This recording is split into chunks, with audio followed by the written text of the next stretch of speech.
Message कला कि गोटे अरे माइक ना कौन हिंदी लिखी भाई देख लो कौन से मेसेज कर देख लो टे माइक ना कौन मेसेज कर मेसेज पढ़ी पार पाठ साठ पढ़ले सीना हम सब तो खाली से मद गुड़ा खाली पीब मद मनीष हबनी तू मद नुहे पाठ साठ पढ़ मद पिया छाड़े है शुण बो पिला मेसेज कर मंदिर जीव कहते लेबू बोली बोला अरे हे सकालू मत कहला मंदिर मोर मन नहीं हौ मुझे मंदिर नहीं तू मूत मन मूर्ति देख आसे हौ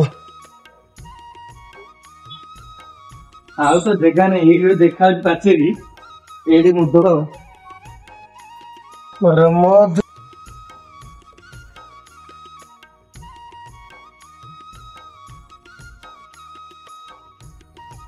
अरे से मद देख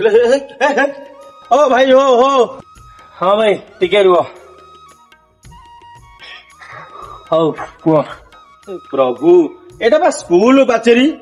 एठी नियम अछि एठी परिश्रा कले पुलिस धरिबो कहीं सेमती आमर सेमती किसी नहीं आम जिन आम निजे धर मुत कहीं आम दामिका जिन अरे हे मो स्त्री फोन करे हौ भाई ना मो स्त्री फोन करे मंदिर नहीं जी आउ तुम मद बेसी पीबनी देह खराब बुझल जाऊँ।